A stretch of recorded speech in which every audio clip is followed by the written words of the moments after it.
Hi friends, இந்த வீடியோவில் நாங்கள் டியூட்டோரியல் 2ல் இருக்கின்ற ஃபிசிக்ஸ் பார்ட் கொஷின்ஸை தான் பார்க்க போகிறோம். ஸோ அந்த வகையில் 26வது கேள்வியை பார்ப்போம். தரப்பட்ட கதிர் படங்களுள் ஐதான மற்றும் அடர்ந்த ஊடகங்களுக்கூடான கதிரின் பாதையை சரியாக காட்டுவது கேட்டிருக்கு. ஸோ இப்போ எங்களுக்கு தெரிஞ்ச முக்கியமான விஷயங்கள் என்ன? அடர்ந்த ஊடகத்துலேருந்து ஐதான ஊடகத்துக்கு போகுதுன்னு என்ன நடக்க போகுது? செவ்வனை விலத்தி முடிவடைய போகுது. அடர்ந்ததுல இருந்து ஐதானதுக்கு போகுது. அதே மாதிரி மற்ற விஷயம் என்ன? ஐதானதுல இருந்து அடர்ந்ததுக்கு வரும்போது செவ்வனை நோக்கி முடிவடைய போகுது. ஸோ அதை வச்சுக்கொண்டு பார்ப்போம் என்னென்ன வரலாம். ஸோ இப்ப முதலாவது தந்திருந்தீங்க பாத்தீங்கன்னா இதுல என்ன நடந்திருக்கு? ஐதானதுல இருந்து டென்ஸ் ஆனதுக்கு போகுது, யார்ல இருந்து டென்ஸுக்கு போகுது. ஸோ இப்ப என்ன நடக்கணும்? அடர்ந்ததுக்கு போகும்போது செவ்வனை நோக்கி முறிவடைஞ்சிருக்கணும். ஸோ அதை எப்படி கண்டுபிடிக்கலாம் நோக்கி முறிவடைதே இல்லையாது? இப்போ பாருங்க, இதுல இருந்து நீங்க வேணும்னா ரூலரை வச்சு லைன் போட்டு பார்க்கலாம். ஸோ இப்படி போட்டா என்ன எடுத்துக்கணும்? இவர் நேராவே போயிருக்கணும். ஆனா இதுல வந்து ஊடகம் மாறுறனால இவர் முறிஞ்சிருக்கார். ஆனா இந்த பக்கம் முறிஞ்சிருக்கார். ஐதானதுல இருந்து அடர்ந்ததுக்கு போகும்போது இந்த செவ்வனை நோக்கி முடிவடைஞ்சிருக்கணும். இவரை நோக்கி தான் வந்திருக்கணும் உள்ளுக்குள்ள. எப்படி? ஆனா என்ன நடந்திருக்கு? விலத்தி போயிருக்கு, அங்கால போயிருக்கார். செவ்வனை விலத்தி போயிட்டார் அந்த பக்கம். ஸோ முதலாவது பிள்ளை. ரெண்டாவது பார்ப்போம். இப்ப என்ன நடக்குது? அடர்ந்ததுல இருந்து ஐதானதுக்கு போற. சோ போகும்போது என்ன நடக்கிற? இங்கால முழு அகத்தரிப்பு ஏற்படுது. சோ இது சரியா?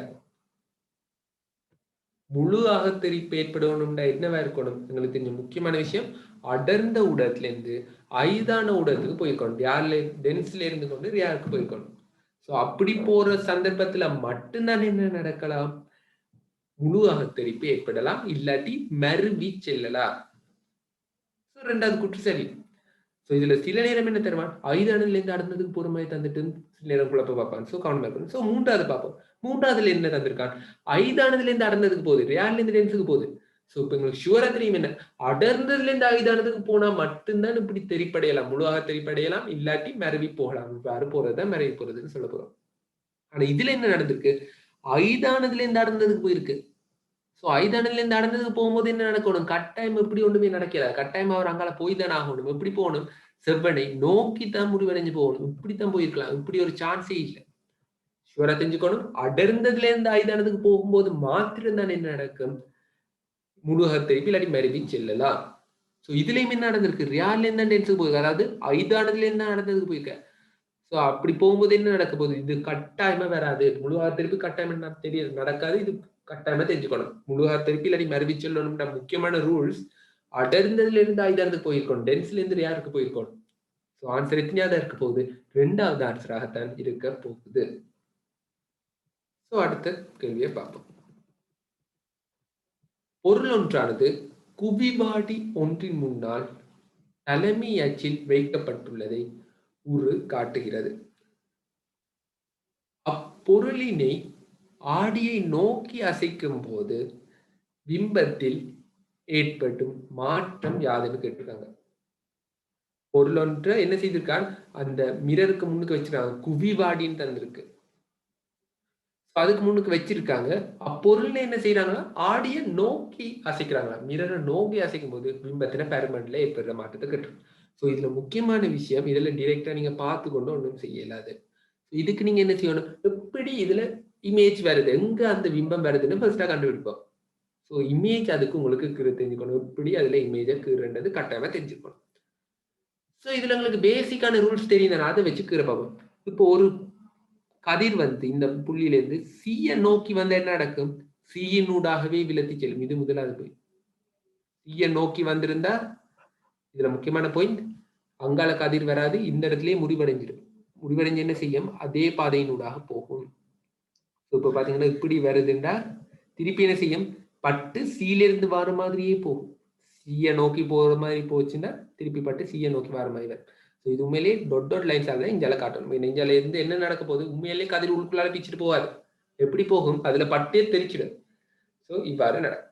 அடுத்தது என்ன எங்களுக்கு தெரியும்? சமாந்திரமா வந்தா என்ன நடக்கும்னு தெரியும். உதாரணமா இங்க இது கதிர் வந்து சமாந்திரமா போச்சுன்னா என்ன நடக்கும்? எஃப்ல இருந்து வார மாதிரி தெரிப்படைய செய்யும். எஃப்ல இருந்து வார மாதிரி தெரிப்படைய செய்யும். இது முக்கியமான பொருள். சமாந்திரமா வந்துச்சுன்னா எஃப்ல இருந்து வார மாதிரி தெரிப்படைய செய்யும். இப்ப பாருங்க சமாந்திரம் வருது, எஃப்ல இருந்து வார மாதிரி தெரிப்படைய செய்யுது. ஸோ இந்த ரெண்டு பங்கு முட்டுது. இந்த டொட்டர் லைன் இஞ்சால வருது, இஞ்சால இந்த டொட்டர் லைன் இருக்கு, சொங்க முட்டுறாரு, இந்த இடத்துல தான் முட்டுறாரு. ஸோ இங்கதான் பிம்பம் வந்து இது முதலாவது விஷயம். இதை கண்டுபிடிச்சாச்சு. ஸோ இப்ப இது கேள்வி இல்லை, ஒரு திருத்தம் கூட இல்லை. அவன் என்ன கேட்கிறான், கவனமா இருக்கணும். என்னது, ஆடியை நோக்கி அசைக்கும் போது பிம்பத்துல ஏற்படுற மாற்றத்துக்கு இருக்குது. ஆடியை நோக்கி அசைச்சிங்கன்னா இப்படி வரும்னு கேட்கிறாங்க. ஸோ இப்ப எங்களுக்கு தெரியும் ஃபர்ஸ்டா இப்படி இருக்கு, ஆடியை நோக்கி அசைக்கணும். ஸோ ஆடியை நோக்கி அசைக்கிறதுக்கு இன்னொரு படத்தை கீறணும். அதை கொண்டு போய் இவருக்கு பக்கத்திலேயே கீற வேண்டாம். ஏன் ஆடியை நோக்கி அசைக்கணும் தச்சல அவ்வளவு நுணுக்கமான உங்களால கீற முடியாது, கஷ்டம். ஆகவே என்ன செய்யணும், பக்கத்துல கொண்டு போய் கீறணும். இஞ்சி ஆடியை நோக்கி இஞ்சி அசைச்சிடும். இப்ப அசைச்சிங்கன்னா எது மாறப்போகுதுன்னு பாருங்க பாப்போம். சமாந்திரமா போறது வந்து கட்டாயமா இங்க இருந்துக்குனாலும் இதே மாதிரி தான் சமாந்திரமா போகும், எஃப்ல இருந்து வர மாதிரி தான் வரும். ஸோ இந்த இதை நாங்க திருப்பி கீறி மினக்கெட தேவையில்லை. அதாவது ஃபர்ஸ்டா இதுக்கு நாங்க ரெண்டுக்கு சமாந்தரமா போற மாதிரி ஒன்றுக்கு தானே தலைமையாச்சுக்கு. அதே மாதிரி இந்த பிரின்சிபல் ஆக்சிஸுக்கு பேரலா நாங்க கீற தேவையில்லை. ரீசன் என்ன, அது ஏற்கனவே கீறின கதை தான் இங்கேயும் தனியா போகுது, இதே லைன்ல தான் போகுது. ஸோ அதே மாதிரி தான் எஃப்ல இருந்து வர மாதிரி தான் தெரிப்படைய போகுது. ஸோ திருப்பி கீறி டைம் வேஸ்ட் பண்ண வேண்டாம்.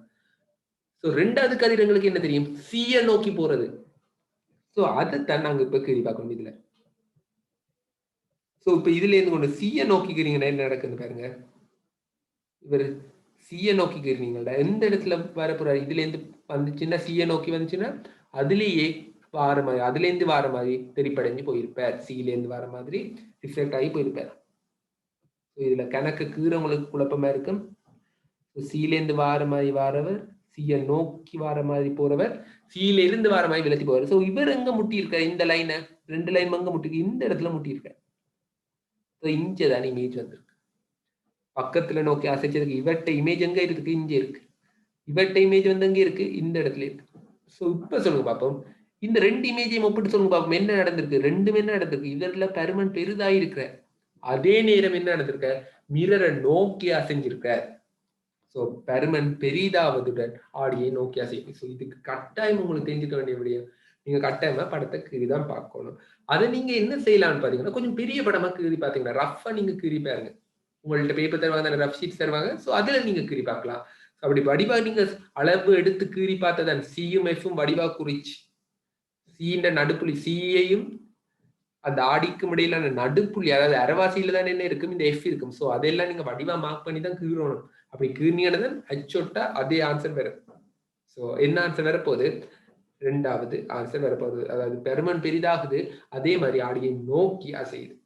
ஸோ இதுகள் கொஞ்சம் டைம் எடுக்கத்தான் செய்யணும்.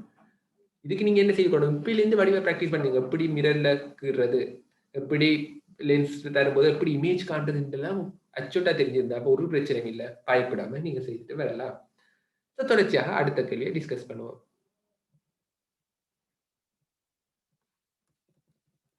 ஆளி எஸ் மூடப்பட்டிருக்கும் போது, மூடப்பட்டிருக்கும்னா ஆன் பண்ணி இருக்கும் போது சுற்றின் விளையுள் தடை என்னன்னு கேட்டிருக்காங்க. ஸோ இப்ப என்ன செய்திருக்காங்க, ஆளி எஸ் பூட்டி ஆன் பண்ணியிருக்காங்க, இப்படி பூட்டிட்டாங்க. ஸோ சொல்லுங்க பார்ப்போம், இப்படி வார கரண்ட் இதுல ஊடாக கரண்ட் வருது. பழமையான செய்யும் கரண்ட் வந்து பிரிஞ்சு போகும். ஆனா இதுல முக்கியமான விஷயம், ஒரு கரண்ட் வந்து பாக்குது, அதுக்கு முன்னுக்கு ஒரு தடையும் இல்லாட்டி ஃபுல் கரண்ட்டும் என்ன செய்திருமா, தடை இல்லாத பக்கத்தினூடாக போயிடும். ஸோ வார கரண்ட் ஃபுல்லா என்ன நடந்துடும், இதுக்குள்ளாலே போயிடும். இதுதான் மெயினான போய் ஆலியஸ மூடி நீங்க இருந்தா இந்த 2 ஓம் பற்றி கரண்ட் கணக்கே எடுக்காது. வார கரண்ட் என்ன செய்யும், வார கரண்ட் எந்த பக்கம் தடையே இல்லாம இருக்கோ அதுக்குள்ளால போயிடும். ஸோ இது ஒரு வெறும் கம்பி. வெறும் கம்பியில என்னது, நாங்க தடையில் என்னன்னு எடுக்கிறோம். ஸோ தடையில்லாட்டி என்ன நடந்துடும், ஆலியஸ மூடினால டக்குன்னு இதுக்குள்ளால ஓடிடும். இனி நாங்க விளைவு தடை கரண்டுக்கு இந்த 2 ஓமையும் பார்க்கணுமா, இல்ல. அதுக்குள்ளால கரண்ட் போயிருந்ததை நாங்க பார்த்திருக்கணும். கரண்ட் போயிலே, ஏன்னா கரண்ட் தடை இல்ல. ஸோ தடை இல்லாட்டி தடை இல்லாத பக்கத்தினூடாகவே ஓடிட்டு. ஸோ இப்ப பாத்தீங்கன்னா அடுத்தது ஒரு தடை வருது, 2 ஓம். ஸோ இப்போ ஒரு தடை தான் வந்திருக்கு, எவ்வளவு, 2 ஓம் இருந்திருக்கு. ஸோ ஆன்சர் எத்தனையாவது இருக்க போகுது, 4வது ஆன்சர், அதாவது 2 ஓம். ஸோ இதுல மெயினான பாயிண்ட், ஒரு கரண்ட் வருது, தடை இல்லாம ஒரு பாதை இருந்துச்சுன்னா எல்லா கரண்ட்டும் அதுக்குள்ளால போயிடும். ஸோ மற்ற தடையில நீங்க புறக்கணிக்கலாம். அதுக்குள்ள தடைக்குள்ளால கரண்ட் போனா மட்டும்தான் விளைவில் தடையை காண்றதுக்கு நீங்க பயன்படுத்தணும். சமாந்திரமா இருக்கா தொடரா இருக்கான்னு எப்ப பாப்பீங்க, அதுக்குள்ளால கரண்ட் போனா மட்டும்தான். கரண்ட் போகாட்டி நீங்க அதை பற்றி யோசிக்கவே தேவையில்லை. ஸோ 2 ஓமிக் கூட மட்டும்தான் கரண்ட் போகுது. ஸோ விளைவு தடை என்னவா இருக்க போகுது? டிரெக்டாவே சொல்லலாம். ஒரு தடைக்குள்ளால் தான் கரண்ட் போகுதுன்னு என்னது? அந்த தடை தான் விளைவு தடை எவ்வளவு இருக்க போகுது? 2 ஓமாக இருக்க போகுது. ரெசிஸ்டன்ட் 2 ஓம்ஸா இருக்க போகுது. ஸோ அடுத்த கேள்வியை பார்ப்போம். வெப்ப பரிமாற்றம் நடைபெறும் சில சந்தர்ப்பங்கள் கீழே தரப்பட்டுள்ளன. வெப்ப பரிமாற்றம் நடக்கிற சில சந்தர்ப்பங்கள் தந்துட்டு என்ன கேட்கிறான்? ஏபிசி ஆகிய சந்தர்ப்பங்களில் வெப்ப பரிமாற்ற முறைகள் முறையே கேட்டிருக்காங்க. சோ இப்ப பாத்தீங்கன்னா ஒரு முனை வெப்பப்படுத்தப்பட்டு கொண்டிருக்கும் இரும்பு கோல் ஒன்றின் மறுமுனையை தொடும் போது சூட்டை உணர்தல். சோ இது என்னது? இது டிரெக்டாவே சொல்லாம என்னது? கண்டக்ஷன், அதாவது கடத்தல் தான் இது. சோ எப்படி நாங்க அதை சொல்றோம்? ஒரு இரும்பு கம்பின்னு சொல்றோம், ஒரு உலோகத்தை தாராங்க, உலோகத்துல ஒரு முனையில சூடாக்கினோம்னா என்ன நடக்க போகுது? அதுல இருக்கிற திண்ம துணிக்கைகள் பக்கத்துல இருக்க திண்ம துணிக்கைகளுக்கு அதிர்ந்து அந்த தன்னுடைய சக்தியை கொடுத்துட்டே போக போகுது. அப்படித்தான் என்ன நடக்கும்? அந்த கோல் ஃபுல்லா என்ன நடக்க போகுது? இருக்கிற எல்லா இரும்பு துணிக்கையிலும் அதிர்ந்து அந்த சக்தியை ஒரு பக்கத்துல இருந்து இன்னொரு பக்கத்துக்கு கடத்திட்டு வருது. சோ திண்ம துணிக்கைகள் அதிர்ந்து இந்த சக்தி கடத்தப்படுது. அது இந்த கடத்தப்பட்ட என்னது? அதைத்தான் நாங்க என்ன சொல்லுவோம்? கடத்தல்னு சொல்லுவோம். அடுத்தது நெருப்பு குவியலின் மேல் காணப்படும் இலைகளின் இயக்கம். இதுக்கு எல்லாருக்குமே தெரியும். இது வந்து ஒரு மேற்காவியைக்கான ஒரு பரிமாற்றம். மேற்காவுகை மூலம் நடக்குது. உடற்காவுகைன்னு சொல்லலாம். சோ இப்ப இதுல பாத்தீங்கன்னா என்ன நடக்க போகுது? இதுல என்ன வேற மாதிரி கடத்தப்படுது? எப்படி கடத்தப்படுதா?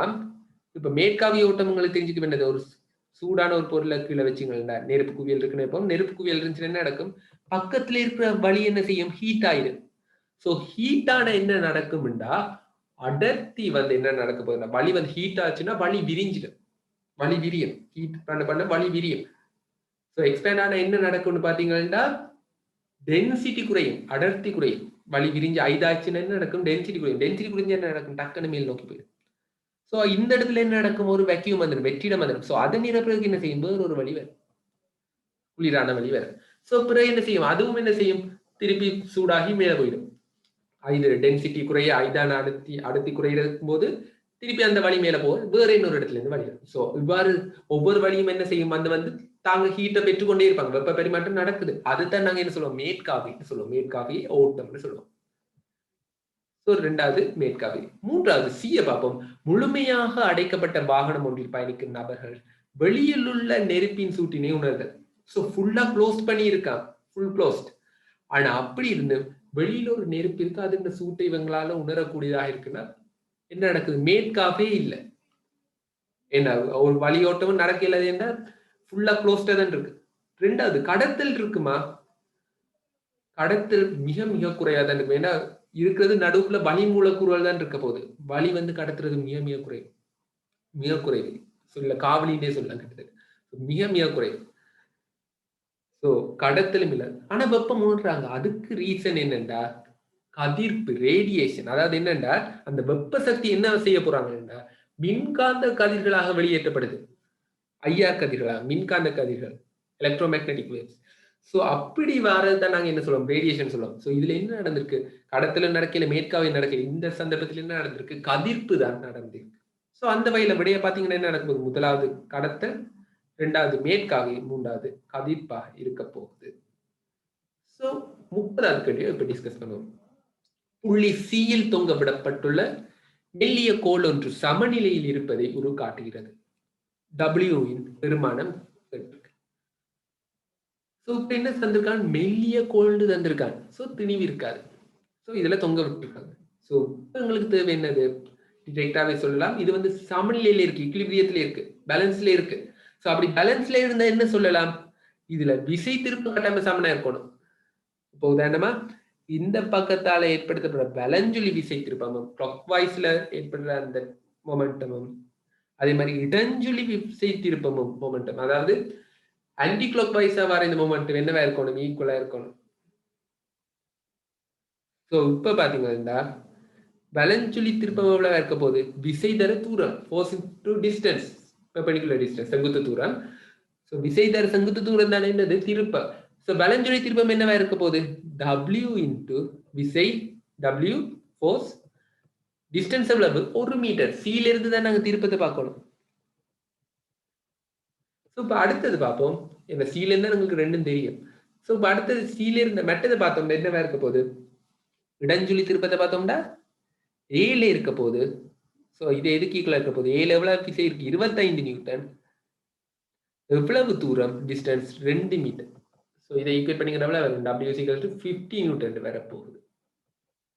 ஸோ இதுல மெயினான பாயிண்ட் என்னன்னு பாத்தீங்கன்னா, இதுல வந்து வலஞ்சுழி விசை திருப்பம் இடஞ்சுழி விசை திருப்பத்துக்கு சமனாக இருக்குது.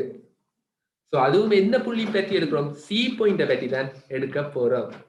ஏன் சி பாயிண்ட பற்றி எடுக்கிறோம்டா? 2 ரீசன். அதுல இருந்து தான் தூரங்களை தந்திருக்கான். அடுத்த மெயினான பாயிண்ட் என்னன்னா, இப்ப வேற ஏதாவது பாயிண்ட் இப்ப ஏ பற்றி எடுத்தீங்கன்னா என்ன நடக்கும்னா, சியால வர விஷயங்களுக்கு தெரிஞ்சிருக்கணும். சியால வர பாயிண்ட் விஷயங்களுக்கு தெரிஞ்சிருக்கணும். சி தொழிற்பட்டு அந்த ஃபோர்ஸ் தெரிஞ்சிருக்கணும். ஆனா சி பாயிண்ட் பற்றி எடுத்தா என்ன நடக்க போகுது? சில இருக்கிற அந்த டென்ஷன் ஃபோர்ஸை பற்றி எங்களுக்கு கணக்கே எடுக்க தேவையில்லை. இந்த அந்த பாயிண்ட்டை பற்றி எடுத்தோம்னா அந்த பாயிண்ட்ல இருக்கிற விசை தர பெர்பெண்டிகுலர் டிஸ்டன்ஸ் எவ்வளவு? 0. ஏன்னா அதே பாயிண்ட்ல தான் விசை இருக்கு. So distance 0. So C point பற்றி தான் நீங்க கட்டாயம் எடுக்கணும். எடுத்தீங்க எவ்வளவு ஆன்சர் வரப்போகுது? 15 நியூட்டன் ஆன்சர் வரப்போகுது. ஸோ இந்த வீடியோல டியூட்டோரியல் 2ல இருக்க கொஸ்டின்ஸை டிஸ்கஸ் பண்ணோம். ஸோ தொடர்ச்சியாக அடுத்த வீடியோஸ்ல டியூட்டோரியல் 3க்கான கொஸ்டின்ஸ்க்கான ஆன்சர்ஸை டிஸ்கஸ் பண்ணுவோம். தேங்க்யூ.